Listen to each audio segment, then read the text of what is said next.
Good morning to everyone. Good morning. Phil Goldberg was born and raised in Brooklyn, New York, and moved to Los Angeles. His primary task in life, according to his blog and some of his things online, is figuring out how to develop spiritually while also carving out a productive, responsible, enjoyable, fulfilling life in this so-called real world. He is an accomplished writer. They're on the back table. When you look at these books and you look at the footnotes in the back, you know how many late nights he stayed up reading, writing, researching. This is no easy task. Those of you that have done papers or done smaller things, writing a book is a real challenge, much less all of the ones on the back table. As I said, I signed up for his blog and thoroughly enjoyed the clear, concise style of writing and expression that he has. We are in for a real treat this morning, and I give you Phil Goldberg.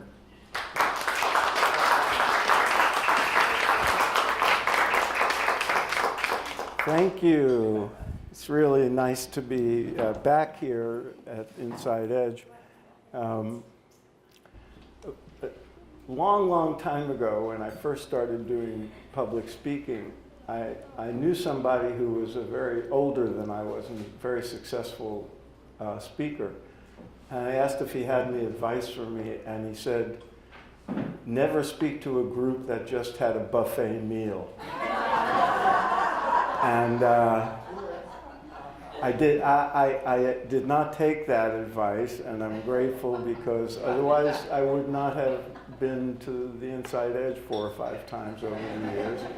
And Diana last night reminded me that I was one of the first Inside Edge speakers back in the mid-'80s when a book of mine called The Intuitive Edge came out, and the group was meeting in Beverly Hills, and I was new to LA, and I remember it very well. And here I am, bald. I had some hair when I first spoke at the Edge.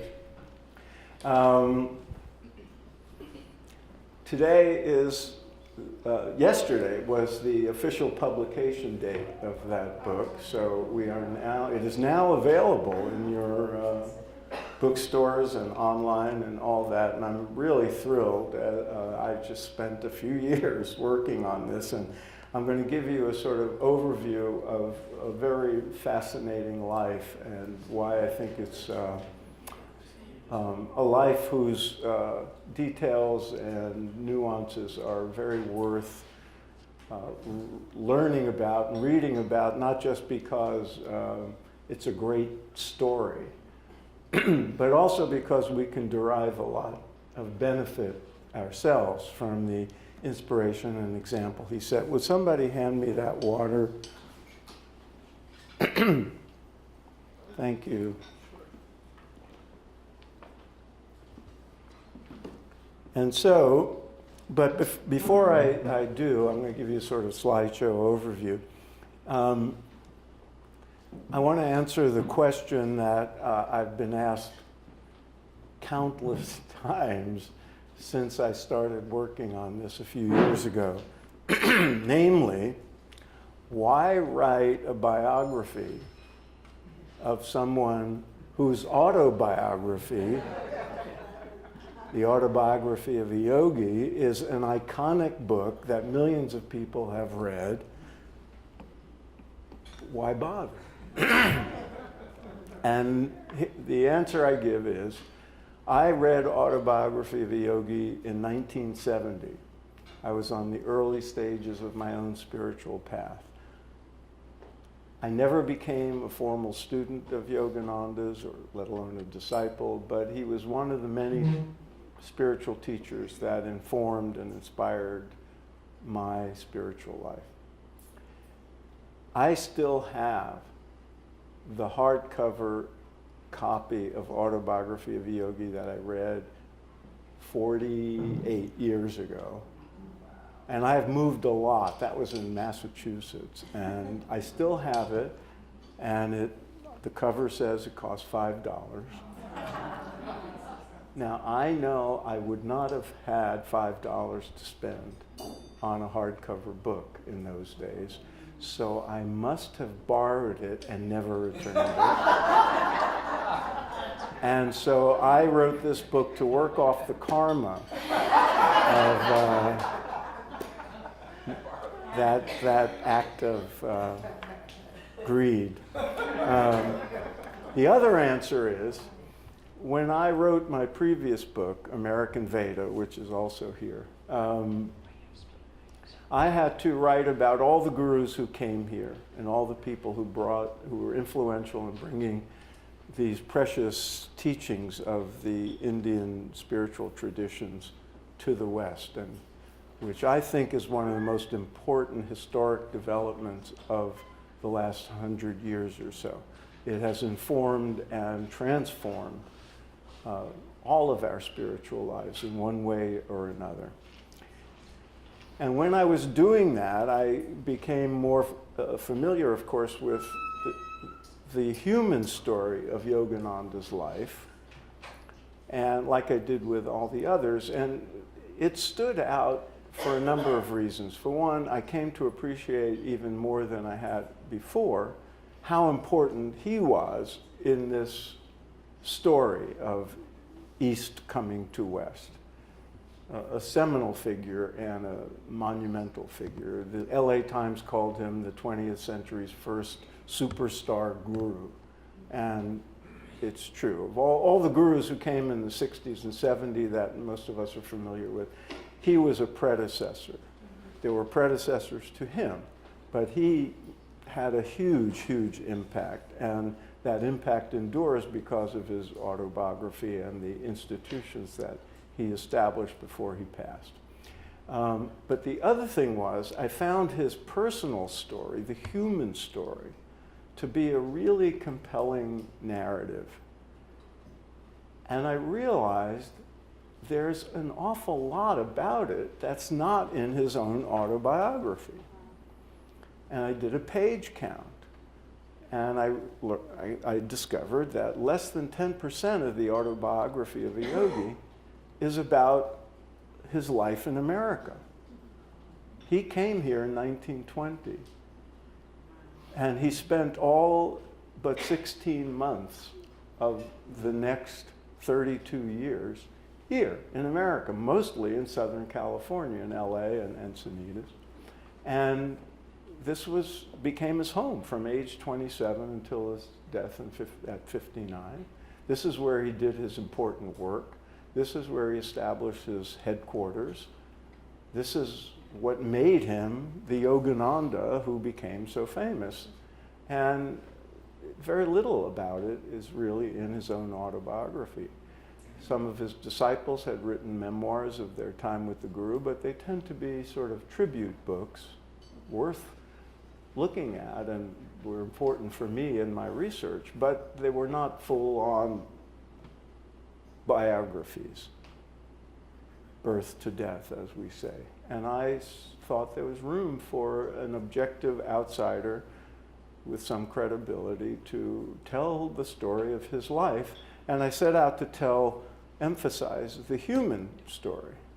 Because whatever you think a spiritual giant like Yogananda is, and there's people who think he was an avatar, an incarnation of God, there's people who think he was just a superstar guru and a great leader. Whatever you think, he was still a human being. And like all of us, he had a background and a family and an environment, and he had adventures, and he had made decisions, and he had emotions, and he had ups and downs. And all of those nuances that make a really good narrative were present in his life, as they tend to be with people of great accomplishment. And we read biographies of great people, not only because they inspire us and inform us, but because they're really interesting. And the human story tends to get lost when it comes to spiritual giants like this. And so that I set out to research that more deeply and emphasize it, that human part of the story of somebody whose spiritual accomplishments were virtually unsurpassed. So if you want a good read, I recommend it. Let me give you a quick overview of his life, bearing in mind the time constraints, because I just devoted almost 300 pages to a life story, and it could have been 500 or 600. I had a lot of deleting and, and trimming to do at the end stages of this book, because it's a rich life. So Yogananda was born Mukunda Lal Ghosh. This was his parents, Bhagavati Ghosh and Gyanapraga Ghosh, and he was born in India, in the city of Gorakhpur, in this home. This is a recent picture of the same building, so it's now wired, but in 1893, when he was born, you would not have seen an automobile or all the wiring. His family moved around a lot in his early days. His father was an affluent man who had risen up from poverty to become an executive, an accountant in the British railway system. And so he had a comfortable life. He had 7 siblings. He was the second oldest son. This is him at age 6, the earliest known photograph of him, and it's atop the cover of the book as well. And they moved around a lot, and when he was 11, a very important and most traumatic incident occurred when his mother died, his beloved mother. And to his credit, a lot of gurus, a lot of these people who people regard as saints, and especially the renunciates, those who take vows and to renounce worldly life and devote themselves to the spiritual quest, like he did when he became a Swami, they don't speak much about their personal lives and their private lives, but he did, and he wrote about it, and the death of his mother was a compelling part of his story, and very deeply moving, especially when you discover things that he didn't say and write about himself. And then eventually, after moving around a lot, they settled in Calcutta when he was 13. He was already by then, I'll come to that. This is the home they lived in. In those days, the upper floor didn't exist, but his descendants still live there. His brother's grandchild lives there, and they maintain part of the place as a sort of shrine to their famous guru, grand uncle.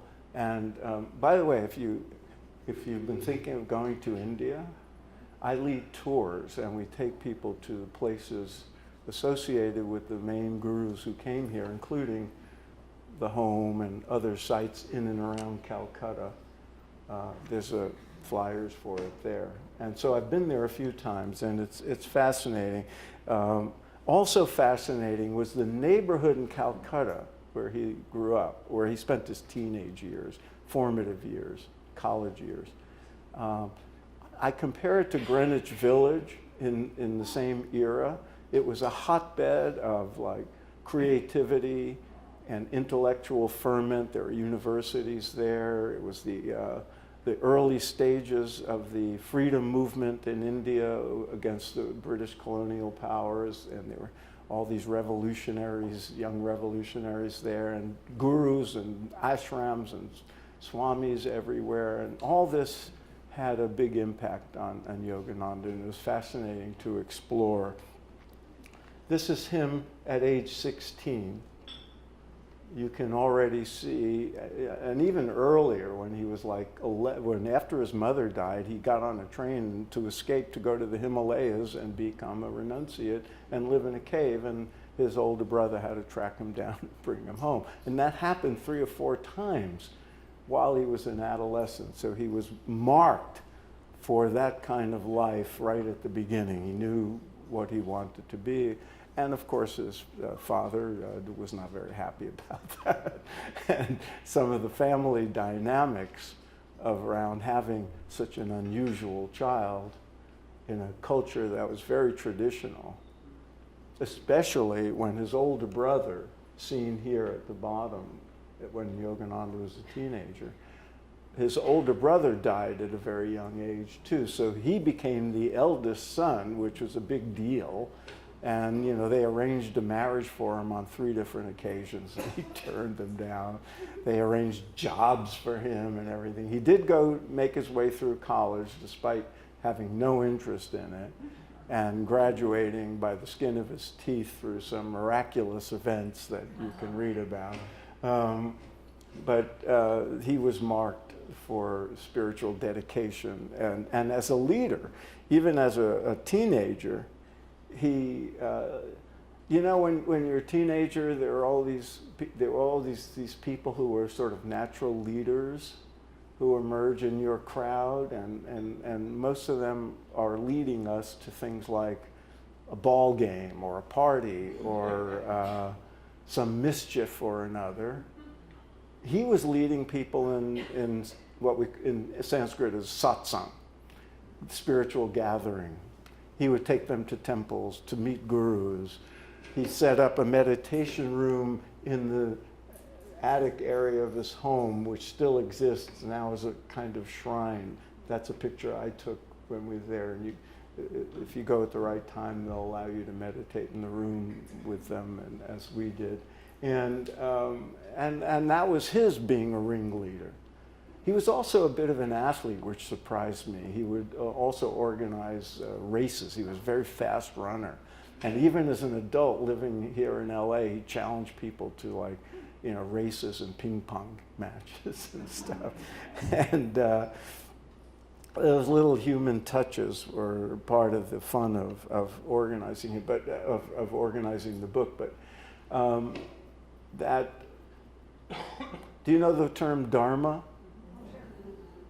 His swadharma, his individual dharma, was obvious to him. His destiny, what he was meant to do, his role in life was obvious to him at an early age, but of course, you know, no one around him would have supported that until he started meeting swamis and gurus, those early spiritual mentors. And then his Sadguru, the main guru, Sri Yukteswar, there on your right, who was a disciple of Lahiri Mahasya. And this is the lineage, if you ever go to any of the organizations teaching in Yogananda's name, you'll see those 2 people and others on the altar.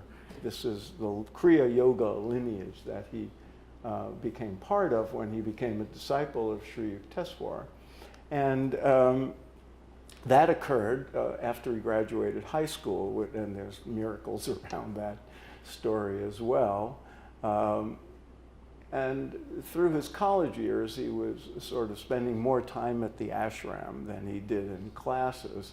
He was one of those academic underachievers who, you know, academic underachievers, people who are bored by school, they either become slackers or they become great at what they're really interested in. And he was one of those. He would spend more time with the guru than the classes, and just sort of made his way through with the help of others in his college days. But, you know, this caused obviously concern by the family. And but he was marked as the one who would bring the teachings of this lineage to the West at a very early age, and you know, there's stories around that. And then when he became a Swami, he was drawn to the life of seclusion of a recluse, or a renunciate, a sannyasi in Sanskrit. But that was not to be. His guru said, no, you're going to be an active monk. You're going to be an engaged monk. You're going to work. You're going to serve. You're going to do for your duty to bring these teachings to the world. You are marked for this. And that was a bit of an inner conflict of his for the rest of his life. And I'll come back to that in a minute. But the first thing he wanted to do, despite his disdain for conventional education, or because of it, he had ideas about what schooling should be. So he established a school with a couple of his Swami buddies, young people. They were in their early mid-20s. And this is a picture of him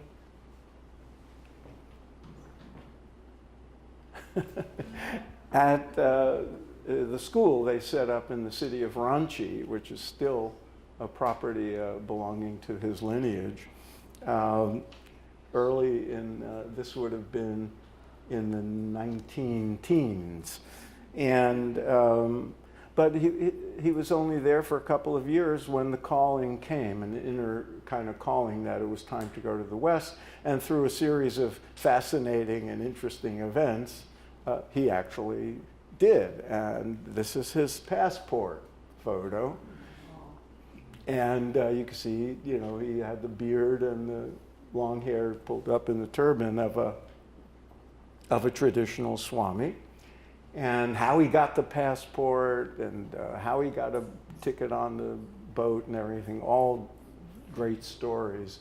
And he ended up on the first boat between India and the US since before World War I. Now the war was over, it was 1920, and he was on that ship.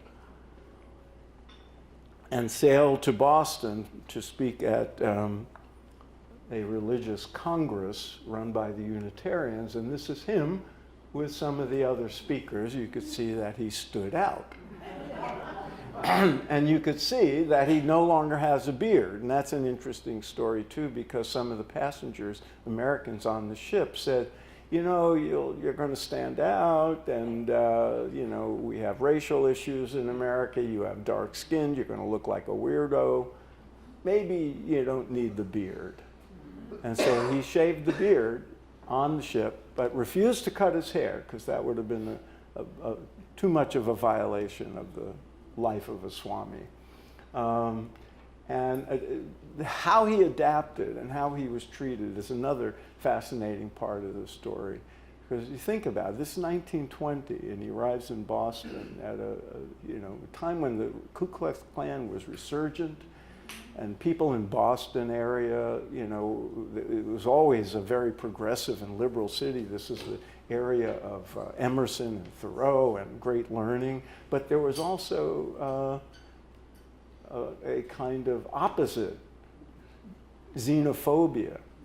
They were busy having problems with Irish people and Jews at the time, and here comes this heathen from an oppressed land that no one thought had any value whatsoever to, you know, offer us. And here he was standing out. And there were some great stories, like when he saw a sign for hot dogs. People eat dogs in America? And you know, being directed to the ladies' room because people saw the long hair, and you know, things like that. And being taunted and tormented in the streets at times, but at other times being treated very graciously. And he came to really love America. And so he stayed. When he left and his father gave him the money to board the ship, his father was heartbroken and said, "How long will you be gone?" He said, 3 months unless the Americans need me. We needed him. So, you know, he stayed 3 decades instead of 3 months. And I have to avoid getting lost in some of my anecdotes that you'll have to read about because we have time. So you see that part of the adaptation, and this is an interesting part of the story, and one of the lessons we can learn, you know, is like we always have to adapt to new environments, new events in our lives. And he's a great example of that. You know, he was bringing these traditional teachings of India to a new culture, vastly different from what he had left behind. And how he adapted his language and the topics that he would speak about and the methods of delivery so that Americans would respond properly to them. It was an interesting part of the story. None of the gurus like him could have possibly succeeded had they not had that. In Sanskrit, it's called upaya, skillful means of bringing knowledge to people at a level they can comprehend and understand. And he had that in spades. And there's a million examples of it. But part of it was his appearance. And so here you see him in a kind of business attire with his hair pulled back. He would pull back his long hair and tuck it under his collar so it would look like, you know, he had a regular haircut, except when he taught. When he taught, he wore the robes of, you know, traditional robes and his hair unbound up or in a turban. And when he was around his ashrams, when he was around his followers, he would dress in his traditional style. But out in public, you know, there he was in snappy suits and a fedora. There are other pictures of him wearing the fedora. He's looking like, I thought, like, you know, one of those dapper Latin men in Hollywood movies, you know. But he suffered a good deal from the xenophobia and the religious bias and the racial bias of that era, you know, which unfortunately, obviously has never gone away completely, but it was even worse then, and especially when he ventured into the South. But one of the things he did after 4 years or so on the East Coast, he established a foothold in Boston. He went from speaking to, you know, a handful of people in someone's living room to filling concert halls. He filled Carnegie Hall, he filled Boston Symphony Hall, all this, and then decided to go to the West Coast. He kind of knew that Los Angeles was the place where if he was going to establish a foothold in America, it would be there. He called it the Benares of America, which now we call Benares Varanasi. And those of you who have been there, it's the holiest city in India. And so he somehow had a sense that LA was the place. And so he set out on a cross-country trip, and this is him with his travel companions in a Maxwell, which they put on about 8,000 miles touring the country, and he even took a ship to Alaska. He was a great sightseer, and he would write very poetically about some of the places he visited, like Yellowstone and Pikes Peak and Yosemite and all that, and fell in love with the American landscape. This is in the mid-20s, 1924, when, you know, before interstate highways, automobiles were first really catching on, and roads were being built, and, you know, roadside garages were being established and all that. So it was really primitive days. And beginning in Denver and then on to some of the West Coast cities, he gave public talks. One of the men, I can't see very well, but one of them was sort of the advance man, and he would go to the cities and set up publicity and arrange lecture halls and all that. And he established early on, again, adapting to the American way, he would give a free lecture in a big place and then a series of classes that people would pay for. And he had to be really convinced that, no, it's okay to charge money because you need to support, you know, and it's okay to advertise. These are the things, you know, gurus didn't do in India. And this is him before a poster for one of his talks in Denver, 1924, and then ended up in LA on January 2nd, 1925. He arrived and stayed at the Biltmore Hotel, and this is the ad in the LA Times for his first public lecture at Philharmonic Auditorium. And according to the LA Times, we did the research, The Philharmonic Hall held 3,000 people, and 6,000 showed up. And people had to, be turned away and all that. And he gave a series of these talks and then classes. And prominent Angelenos stepped up to be his patrons and supporters. And everything took off from there. And before very long, in 1925, how many of you have read Autobiography of a Yogi? Okay.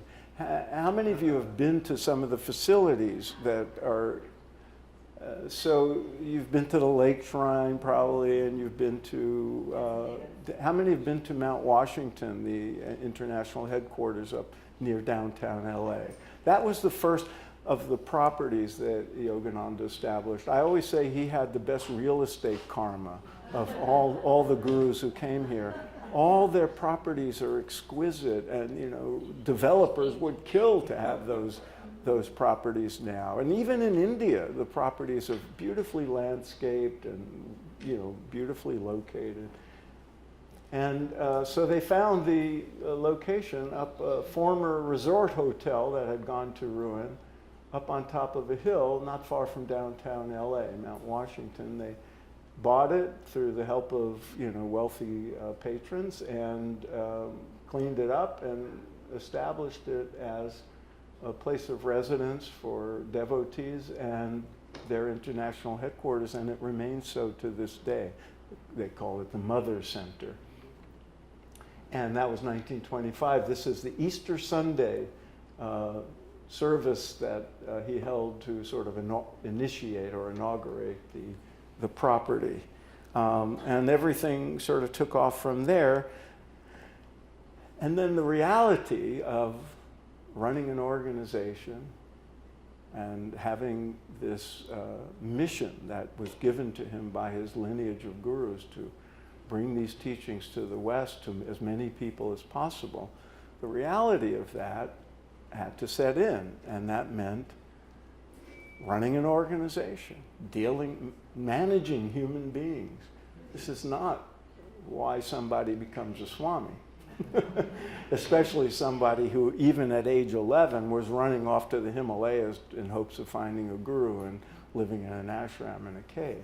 And his whole life, you see it in his letters, there were times when the frustration of being essentially a CEO of a nonprofit organization and a spiritual teacher to multitudes became overbearing, and the financial pressure and the hassles of human beings and living together and working together. I mean, if you've ever run a volunteer organization of even 5 or 10 people, you know why he called organizations hornets' nests.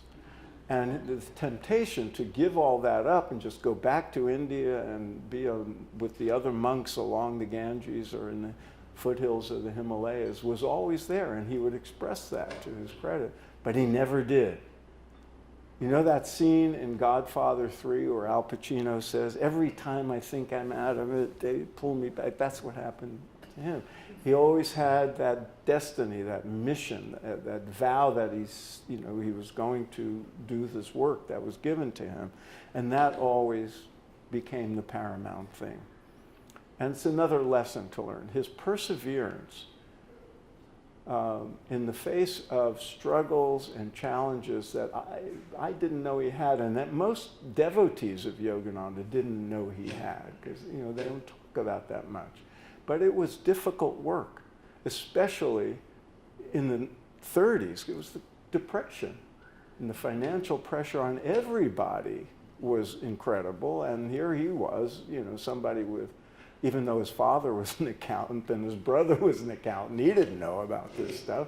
And he needed other people to step up and provide the expertise and write checks and, bail out the mortgage and all the rest of it all the time. The financial pressure never stopped.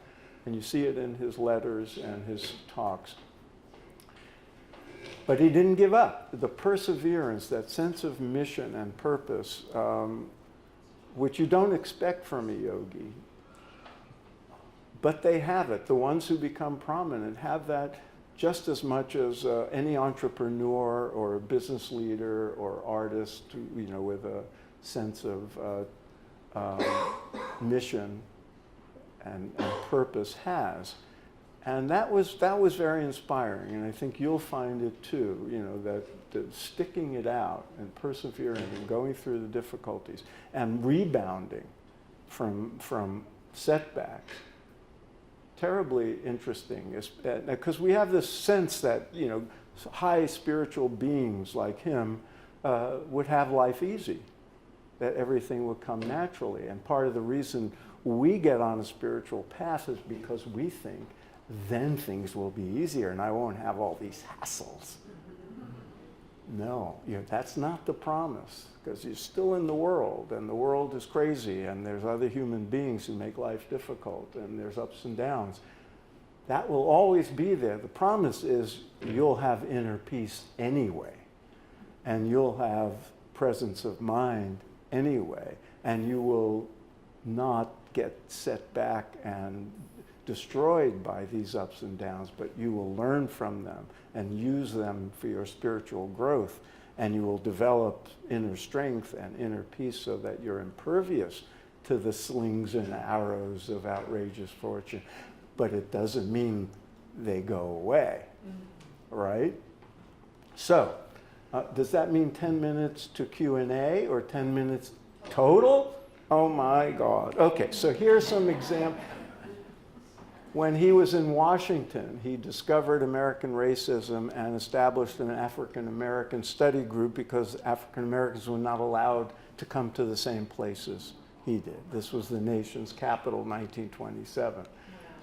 This was kind of lurid headlines that he had to deal with, rumors, scurrilous accusations, lawsuits. There were two big lawsuits, legal cases that he had to deal with, one at the end of the 20s, one at the end of the 30s, with people who had been close associates and friends.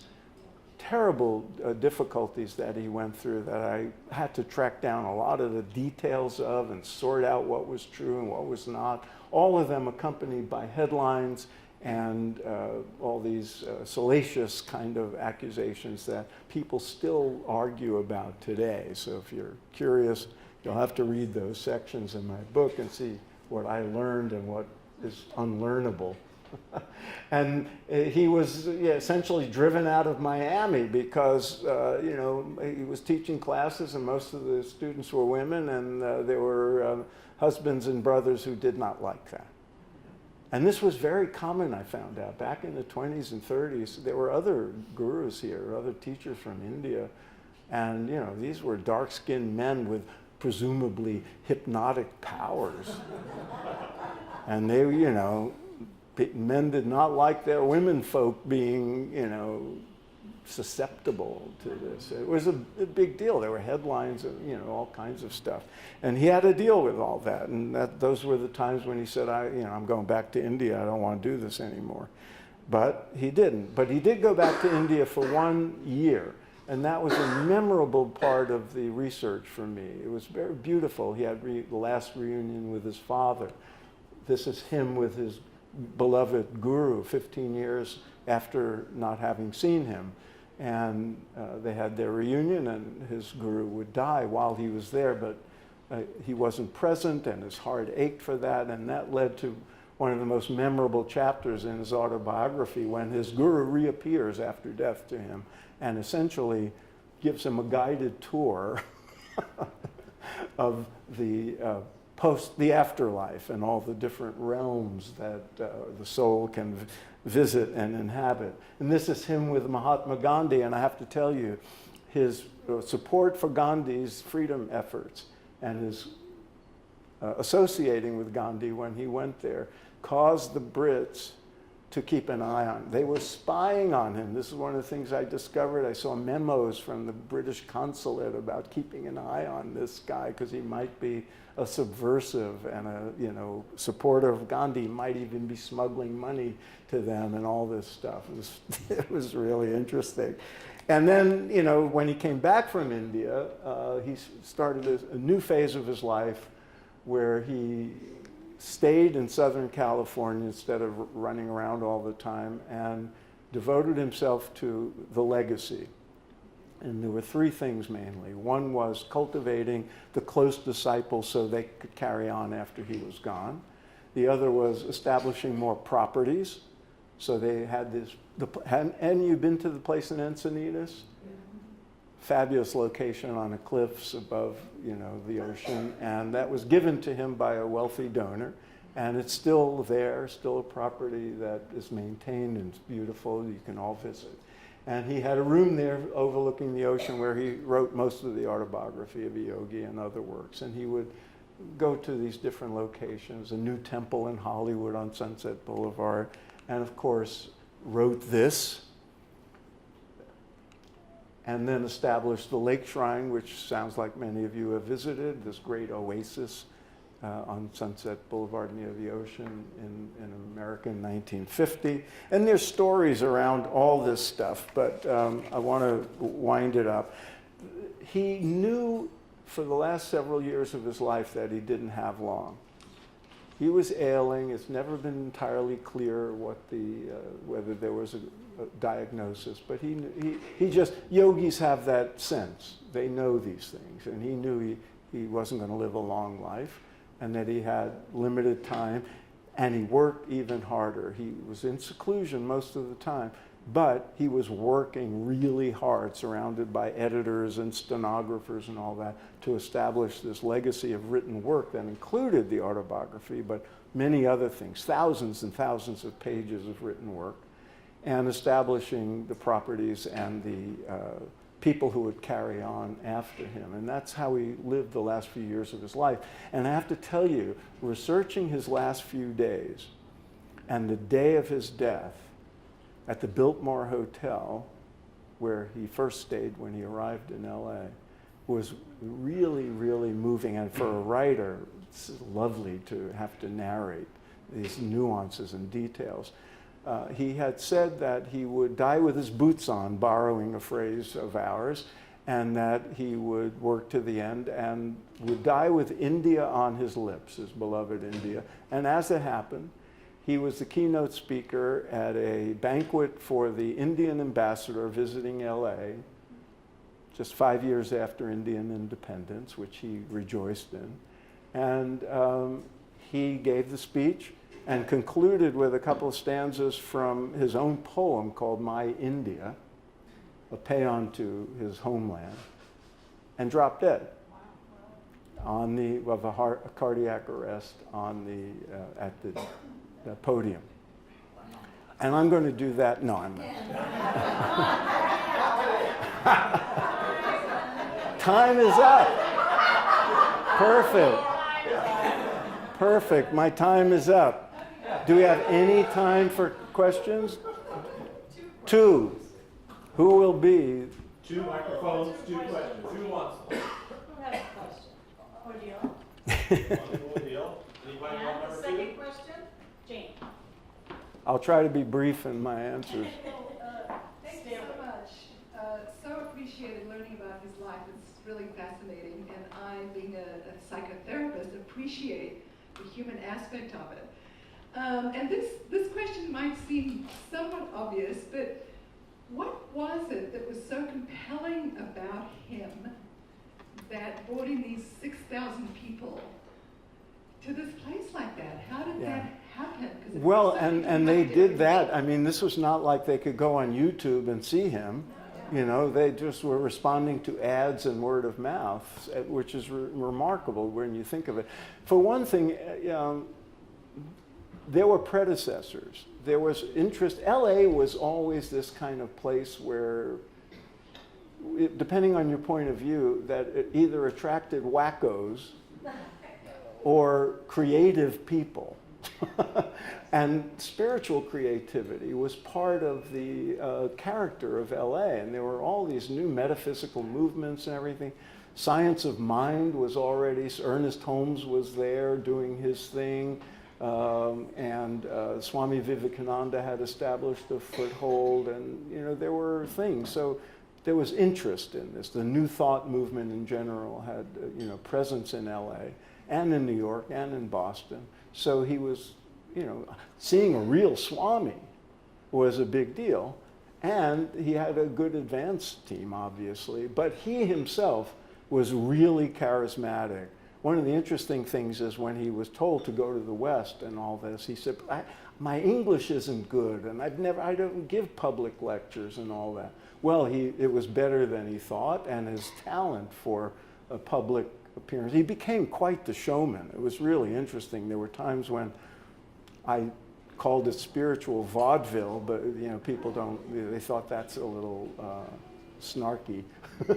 But he would have demonstrations of mind power and all that sort of attracted people's interest. So he was very clever, but also extremely charismatic, and he was delivering a practical message, like all the gurus who came here. A practical message that had nothing to do with religious conversion. He was happy to make you a better Christian. He loved Jesus. He wrote about Jesus, talked about Jesus, had a different interpretation of who Jesus was. Celebrated Easter and Christmas more than most Christians do, and in a more celebratory way. And said, use these teachings. You could be a secular atheist, you could be a religious person, whatever you are. These are teachings about the mind and the spirit that you can apply, and there's methods.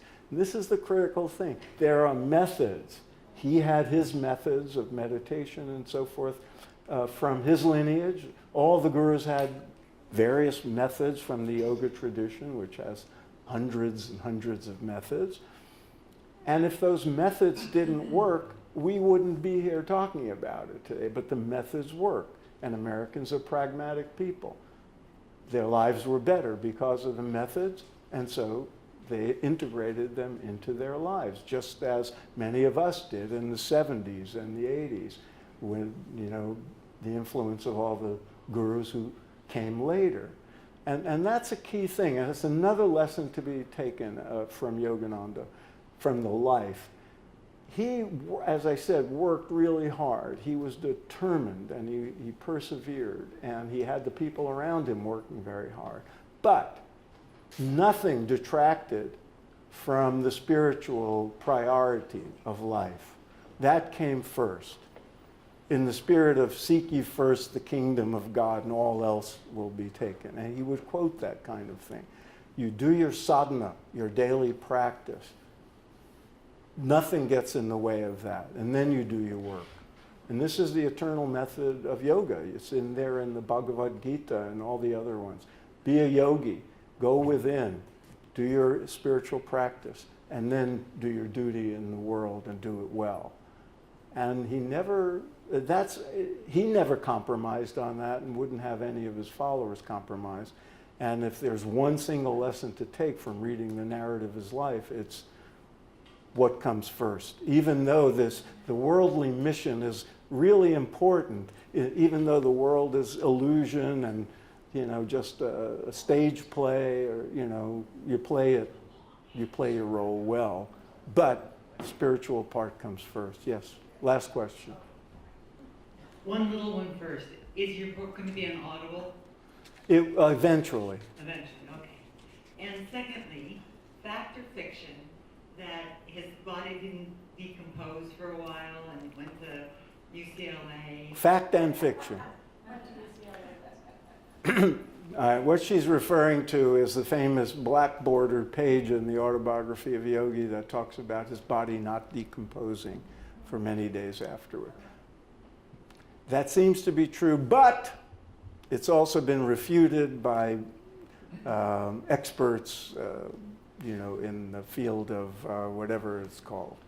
And they point out, the skeptics point out that he was embalmed, and that it's not that unusual, and that if he hadn't been embalmed and in a glass case for 3 weeks or whatever, there would have been more decomposure, and it's not that big a deal. And I saw the death certificate, so I know he was in fact embalmed. So my bottom line on that is, I don't care.